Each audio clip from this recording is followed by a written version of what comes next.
പ്രിയപ്പെട്ട വിദ്യാർത്ഥികളെ നമസ്കാരം. നമ്മളിന്ന് ശ്രീനാരായണ ഗുരു ഓപ്പൺ യൂണിവേഴ്സിറ്റിയുടെ MA മലയാളം 2ാം സെമസ്റ്ററിലെ പ്രാചീന മധ്യകാല കവിതാ സാഹിത്യം എന്ന പേപ്പറാണ് ചർച്ച ചെയ്യുന്നത്. മുഹിയുദ്ദീൻ മാല. അറബി ലിപി ഉപയോഗിച്ച് മലയാള ഭാഷ എഴുതുന്ന രീതിയാണ് അറബി മലയാളം. അറബി ലിപി ഉപയോഗിച്ച് മലയാള ഭാഷ എഴുതുന്നതിനെയാണ് അറബി മലയാളം എന്ന് പറയുന്നത്.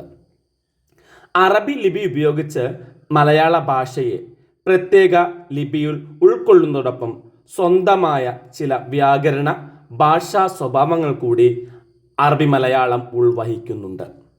പേർഷ്യൻ, ഉറുദു, സംസ്കൃതം, കന്നഡ, തമിഴ് തുടങ്ങിയ ഭാഷകളിലെ പദങ്ങളും ഇതിൽ കാണാം. മലയാളം അറബി പദങ്ങൾ മാത്രമല്ല, പേർഷ്യൻ, ഉറുദു, സംസ്കൃതം, കന്നഡ, തമിഴ് തുടങ്ങിയ ഭാഷകളിലെ പദങ്ങളും ഇതിൽ കാണാൻ സാധിക്കും. അറബി മലയാള സാഹിത്യത്തിന് 5 നൂറ്റാണ്ടിൻ്റെ പാരമ്പര്യം അവകാശപ്പെടാനുണ്ട്. അറബി മലയാള സാഹിത്യത്തിലെ പദ്യശാഖയെയാണ് മാപ്പിളപ്പാട്ടുകൾ എന്ന് പറയുന്നത്. അറബി മലയാള സാഹിത്യത്തിലെ പദ്യശാഖയാണ് മാപ്പിളപ്പാട്ടുകൾ. മാപ്പിളപ്പാട്ടുകൾക്ക് മാലപ്പാട്ടുകൾ, പടപ്പാട്ടുകൾ, കെസ്സുപാട്ടുകൾ, കത്തുപാട്ടുകൾ, കല്യാണപ്പാട്ടുകൾ, സർക്കീട്ട് പാട്ടുകൾ എന്നിങ്ങനെ ഉപവിഭാഗങ്ങളുണ്ട്. മാപ്പിളപ്പാട്ടു ശാഖയിലെ പ്രമുഖനായ കവിയായിരുന്നു മൊയ്‌ൻകുട്ടി വൈദ്യർ. കൃത്യമായി കാലം രേഖപ്പെടുത്തിയ അറബി മലയാള സാഹിത്യത്തിലെ ആദ്യ കൃതിയാണ് മുഹിയുദ്ദീൻ മാല. കോഴിക്കോട് സ്വദേശിയായ ഗാസി മുഹമ്മദാണ് ഇത് രചിച്ചത്. ക്രിസ്തുവർഷം 1077 1165 ഇടയിൽ ബാഗ്ദാദിൽ ജീവിച്ചിരുന്ന ഷെയ്ഖ് മുഹിയുദ്ദീൻ അബ്ദുൽ ഖാദിർ ജീലാനി എന്ന സൂഫി ശ്രേഷ്ഠന്റെ അപദാനങ്ങൾ വാഴ്ത്തപ്പെടുന്ന കാവ്യമാണ് മുഹിയുദ്ദീൻ മാല. ഇതൊരു മാലപ്പാട്ട് കൃതിയാണ്. മാപ്പിളപ്പാട്ടിൻ്റെ ഈണത്തിൻ്റെ താളക്രമങ്ങൾക്കാണ് ഇശൽ എന്ന് പറയുന്നത്. ഇശൽ എന്നാൽ മാപ്പിളപ്പാട്ടിൻ്റെ ഈണത്തിൻ്റെ താളക്രമമാണ്. പൊങ്കൽ, ആദി അനം, പുകയിനാൽ, കൊമ്പ്, കപ്പപ്പാട്ട്, ഒപ്പനച്ചായൽ, ഒപ്പന മുറുക്കം, വിരുത്തം എന്നിങ്ങനെ ഒട്ടേറെ ഇശലുകളുണ്ട്. ദ്രാവിഡ രീതിയുടെ അടിത്തറയിൽ തന്നെയാണ് ഇശലുകൾ രൂപപ്പെടുത്തിയിരിക്കുന്നത്. ദ്രാവിഡത്തിൻ്റെ താളവും അറബിയുടെ ഈണവും സംയുക്തമായി സമ്മേളിച്ചിരിക്കുന്ന മാപ്പിളപ്പാട്ട് സംഗീതം ജനഹൃദയങ്ങളിൽ പുതിയൊരു സംഗീത സംസ്കാരം രൂപപ്പെടുത്തുകയും മാപ്പിള സാഹിത്യത്തിന് നവീനമായൊരു ആസ്വാദക ലോകത്തെ സൃഷ്ടിച്ചെടുക്കുകയും ചെയ്തു. കമ്പി, കഴുത്ത്, വാൽക്കമ്പി, വാലുമ്മൽ കമ്പി എന്നിങ്ങനെയുള്ള പ്രാസ വ്യവസ്ഥ കൂടി മാപ്പിളപ്പാട്ടിനുണ്ട്. ഇതിൻ്റെയും അടിസ്ഥാനശില ദ്രാവിഡ പാരമ്പര്യം തന്നെയാണ്. കമ്പി പാട്ടിലെ മോന അഥവാ ആദ്യാക്ഷര പ്രാസത്തിനും, കഴുത്ത് പാട്ടിലെ യതുക എന്ന ദ്വിതീയാക്ഷര പ്രാസത്തിനും തുല്യമാണ്. കമ്പി പാട്ടിലെ ആദ്യാക്ഷര പ്രാസത്തിനും യതുക എന്ന ദ്വിതീയാക്ഷര പ്രാസത്തിന് തുല്യമാണ് കഴുത്ത്. വാൽക്കമ്പി എന്നത് അന്ത്യാക്ഷര പ്രാസവും വാലുമ്മൽ കമ്പി എന്നത് അന്താദി പ്രാസവുമാണ്. ഭാഷയിലെ പാട്ടുപാരമ്പര്യം മാപ്പിളപ്പാട്ട് പാരമ്പര്യവുമായി ഇഴചേരുന്നതിൻ്റെ ദൃഷ്ടാന്തമാണ് ഇവയെല്ലാം. അറബി മലയാള സാഹിത്യത്തിലെ പ്രഥമ കൃതിയായി രേഖപ്പെടുത്തിയ രചനയാണ് മുഹിയുദ്ദീൻ മാല. കോഴിക്കോട് സ്വദേശിയായ ഗാസി മുഹമ്മദിൻ്റെ കൃതിയാണ് ഇത്. ബാഗ്ദാദിൽ ജീവിച്ചിരുന്ന സൂഫി ശ്രേഷ്ഠനായ മുഹിയുദ്ദീൻ ഷെയ്ഖ് അബ്ദുൽ ഖാദിർ ജീലാനിയുടെ അപദാനങ്ങളാണ് ഈ കൃതിയിൽ വാഴ്ത്തുന്നത്. അറബി മലയാള സാഹിത്യത്തിലെ പദ്യശാഖയായ മാപ്പിളപ്പാട്ടിലെ വളരെ മനോഹരമായ ഒരു കൃതിയാണിത്. ഇതിലെ ഭാഷാരീതി വളരെ ലളിതമാണ്. സമൂഹത്തിലെ ഏറ്റവും സാധാരണക്കാർക്ക് പോലും എളുപ്പത്തിൽ മനസ്സിലാക്കാൻ കഴിയുന്ന വിധത്തിൽ കവിയുടെ ചുറ്റുപാടുമുള്ള സാധാരണക്കാർ സംസാരിക്കുന്ന ഭാഷയാണ് കവി ഉപയോഗപ്പെടുത്തിയിരിക്കുന്നത്. 10ാം നൂറ്റാണ്ടിൻ്റെ അന്ത്യത്തിലും 11ാം നൂറ്റാണ്ടിൻ്റെ ആദ്യത്തിലുമായി ബാഗ്ദാദിലാണ് മുഹിയുദ്ദീൻ ഷെയ്ഖ് ജീവിച്ചിരുന്നത്. അദ്ദേഹത്തിൻ്റെ കഴിവുകളും പാവപ്പെട്ടവരോടുള്ള കരുണയും കരുതലും ഈ കൃതിയിൽ കാണാൻ സാധിക്കും. അറബി മലയാള മിശ്ര ഭാഷയിലാണ് ഇത് രചിക്കപ്പെട്ടിരിക്കുന്നതെങ്കിലും അറബി പദങ്ങൾ വളരെ കുറവ് മാത്രമേ ഇതിൽ പ്രയോഗിച്ചിട്ടുള്ളൂ. ഷെയ്ഖ്, കുത്തുബായി, ബൈത്താക്കി, ഹാറ് തുടങ്ങിയ പദങ്ങൾ അറബി പദങ്ങളായി നമുക്ക് കാണാം. കവിയുടെ ചുറ്റുപാടുകളിലുള്ള സാധാരണ ജനങ്ങൾ സംസാരിക്കുന്ന തനി നാടൻ പദങ്ങളുടെ പ്രയോഗവും ഇതിൽ കാണാൻ കഴിയും. മേൽമ, പാക്കിയം, തിമ്മാൻ എന്നീ തനി നാടൻ വഴക്കങ്ങളും കോർവ, അറിവാളൻ തുടങ്ങിയ തമിഴ് ബന്ധമുള്ള പദങ്ങളും ഉപയോഗിച്ചിട്ടുണ്ട്. അതുപോലെ പറയുന്ന കഥ അറേബ്യൻ ബന്ധമുള്ളതാണെങ്കിലും കേരളീയ ഗ്രാമീണ ജീവിതത്തിൻ്റെ സാധാരണമായ കാര്യങ്ങളും പ്രതീകങ്ങളുമാണ് കവി ഉപയോഗിച്ചിരിക്കുന്നത്.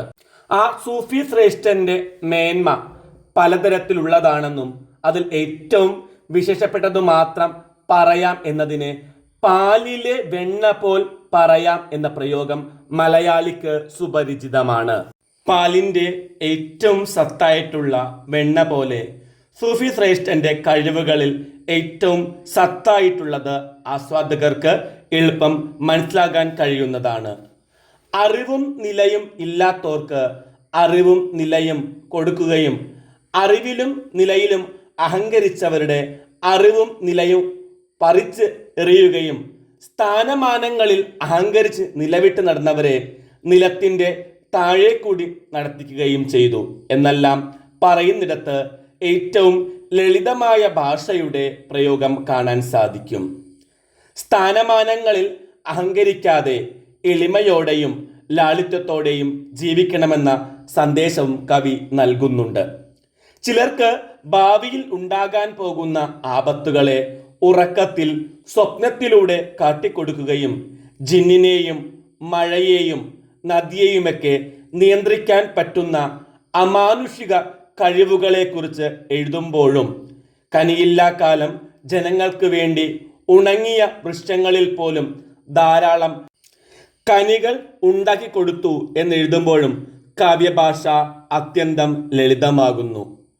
അക്ഷരങ്ങൾ കൂട്ടി വായിക്കാൻ അറിയുന്നവർക്ക് പോലും എളുപ്പത്തിൽ മനസ്സിലാക്കാൻ കഴിയും വിധം ലാളിത്യം ഈ കൃതിയിലുണ്ട്. കാവ്യത്തിലുടനീളം ശബ്ദാലങ്കാരങ്ങൾ സമൃദ്ധമായി പ്രയോഗിച്ചിട്ടുണ്ട്. അള്ളാഹ് തിരുപേരും സ്തുതിയും സലവാത്തും അതിനാൽ തുടങ്ങുവാൻ അരുൾ ചെയ്ത വേദാംബർ എന്ന സ്തുതി കീർത്തനത്തിലൂടെ കാവ്യം ആരംഭിക്കുകയും നല്ല സലവാത്തും നല്ല സലാമയും നിൻ മുഹമ്മദിനേകണം നീ അള്ളാ എന്ന പ്രവാചക കീർത്തനത്തിലൂടെ കവിത അവസാനിക്കുകയും ചെയ്യുന്നു. ആധ്യാത്മിക ചിന്തയും തത്വചിന്തയും ഒരുപോലെ ലയിച്ചു ചേർന്ന മാപ്പിള കാവ്യമാണെന്നതാണ് മുഹിയുദ്ദീൻ മാലയെ ഇതര കൃതികളിൽ നിന്ന് വേറിട്ട് നിർത്തുന്നത്. പ്രപഞ്ചം മുഴുവൻ മുഹിയുദ്ദീൻ ഷേഖിന്റെ കീർത്തി പരന്നു. ആർക്കും എവിടെ നിന്നും അദ്ദേഹത്തോട് സഹായം അഭ്യർത്ഥിക്കാം. അങ്ങനെയുള്ള എല്ലാവരെയും അദ്ദേഹം പരിഗണിച്ചു. മുഹിയുദ്ദീൻ മാല ഭക്താദരവോടെയാണ് മാപ്പിള സമൂഹം കണ്ടിരുന്നത്. അവരുടെ ജീവിതത്തിലെ ഭക്തി നിർഭരമായ വേളകളിലെല്ലാം ഇതിൻ്റെ ആലാപനമുണ്ടായിരുന്നു. പ്രസവം, രോഗം, മരണാനന്തര ചടങ്ങുകൾ തുടങ്ങിയ പ്രതിസന്ധി വേളകളിൽ ഈ കൃതി മാപ്പിള സമൂഹത്തിന് മാനസിക ആശ്വാസം നൽകി. ആഭിജാത്യ ചിന്തയുടെ പൊള്ളത്തരങ്ങളും വിവേചനത്തിനെതിരായുള്ള ഉദ്ബോധനങ്ങളും ഈ കൃതിയിലുണ്ട്. സൂക്ഷ്മതയോടെയും കൃത്യതയോടുമുള്ള ഷെയ്ഖിന്റെ ജീവിതത്തെ പ്രകാശമാനമായി കാവ്യം ആവിഷ്കരിക്കുന്നു. ഇത് എഴുതപ്പെട്ട കാലത്തെ വാമൊഴിയിലാണ് കാവ്യരചന പലപ്പോഴും ആശ്രയിച്ച് കാണുന്നത്. ചെയ്ത എന്നതിന് പകരം ചെയ്തേ എന്ന ഏകാര പ്രയോഗം മാപ്പിള മലയാള രൂപമാണ്. അടിസ്ഥാന വർഗത്തെയാണ് കാവ്യം ലക്ഷ്യം വെക്കുന്നത് എന്നതിനാലാകാം ഇത്. നിരവധി ഗുണപാഠങ്ങൾ ലളിതമായ ഭാഷയിൽ മാലയിൽ ഉൾക്കൊള്ളിച്ചിട്ടുണ്ട്. പല വരികളും നേരെ ചൊവ്വേ കാര്യം പറയുന്നവയാകുമ്പോഴും വരികളിൽ നിറഞ്ഞു നിൽക്കുന്ന താളാത്മകത, സംഗീതം, ശബ്ദ സൗകുമാര്യം എന്നിവ ശ്രദ്ധേയ ഘടകങ്ങളാണ്.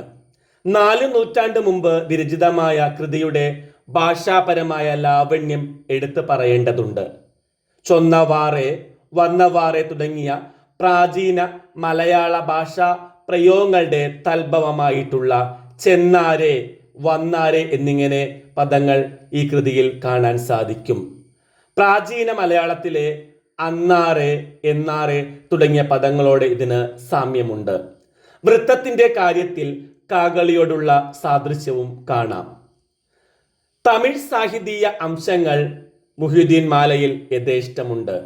തമിഴകത്തെ ശൈവന്മാർക്കിടയിൽ പ്രചാരത്തിലുണ്ടായിരുന്ന ഭക്തികാവ്യങ്ങളുടെ ധാര ഈ കൃതി പിന്തുടരുന്നു. തമിഴിലെ ചെയ്യുൾ വികാരങ്ങളായ വലിത്തലും മെലിത്തലും നീട്ടലും കുറുക്കലും വിരുത്തലും തൊകുത്തലും മുഹ്യിദ്ദീൻ മാലയിലെ പദസംവിധാനത്തിൽ പ്രകടമാണ്. തമിഴ് വൈയാകരണന്മാർ തമിഴ് കവിതകളിൽ വടചൊൽ അല്ലെങ്കിൽ സംസ്കൃത പദങ്ങൾ സ്വീകരിക്കുമ്പോൾ അവയ്ക്ക് ആര്യച്ചിതവ് വരുത്തണമെന്ന് നിർബന്ധിക്കുന്നു. മാപ്പിളപ്പാട്ടുകാരാവട്ടെ വടചൊല്ലിന് മാത്രമല്ല അറബി പദങ്ങൾക്കും ആര്യച്ചിതവ് വരുത്തുന്നതിൽ ശ്രദ്ധാലുക്കളായിരുന്നു. മുഹ്യിദ്ദീൻ മാലയിൽ കാണപ്പെടുന്ന ഈ പാരസ്പര്യം യാദൃച്ഛികതയല്ല. അറബി മലയാള സാഹിത്യത്തിലേക്കുള്ള മാപ്പിള സാംസ്കാരികതയുടെ പരിണാമ ദിശയെയാണിത് സൂചിപ്പിക്കുന്നത് എന്ന ബാലകൃഷ്ണൻ വള്ളിക്കുന്നിന്റെ നിരീക്ഷണം ശ്രദ്ധേയമാണ്. പല പേർഷ്യൻ സംസ്കൃത വാക്കുകളും വിവിധ സന്ദർഭങ്ങളിൽ ഉപയോഗിച്ചിട്ടുള്ളത് ശ്രദ്ധേയമാണ്. ദ്വിതീയാക്ഷരപ്രാസം, അന്ത്യാക്ഷരപ്രാസം, ആദ്യാക്ഷരപ്രാസം തുടങ്ങിയ എല്ലാ വരികളിലും പ്രയോഗിച്ചിട്ടുണ്ട്. മാപ്പിളപ്പാട്ടുകളുടെ പ്രത്യേകത ഈണത്തിൽ പാടാനും രസിക്കാനും കഴിയുമെന്നതാണ്. നല്ല ഈണത്തിലും താളത്തിലും പാടാൻ പറ്റും വിധമുള്ള പദങ്ങൾ കണ്ടെത്തി കവി പ്രയോഗിച്ചിട്ടുണ്ട്. മാപ്പിളപ്പാട്ടുകളിൽ പലപ്പോഴും ആശയത്തെക്കാളും അപ്പുറത്ത് അതിൻ്റെ ഈണത്തിനും പാടി ആസ്വദിക്കാനുള്ള സുഖത്തിനും പ്രാധാന്യം കൊടുത്തു കാണുന്നുണ്ട്. ഈ കൃതിയിലും അത് പ്രകടമാണ്. കവി പകർന്നു കൊടുക്കാൻ ആഗ്രഹിക്കുന്ന ആശയങ്ങൾ അയത്ന ലളിതമായും ഏറ്റവും ഹൃദ്യമായും അനുവാചകരിൽ എത്തിക്കാൻ ഉതകും വിധമുള്ള ഭാഷയാണ് മുഹ്യിദ്ദീൻ മാലയിൽ പ്രയോഗിച്ചിട്ടുള്ളത്. ഇത് തന്നെയാണ് ഈ കാവ്യത്തിൻ്റെ ജനപ്രിയതക്ക് കാരണം. ഇന്നത്തെ ക്ലാസ് നമുക്ക് ഇവിടെ അവസാനിപ്പിക്കാം. മറ്റൊരു ക്ലാസ്സുമായി കാണും വരെ എല്ലാവർക്കും നന്ദി, നമസ്കാരം.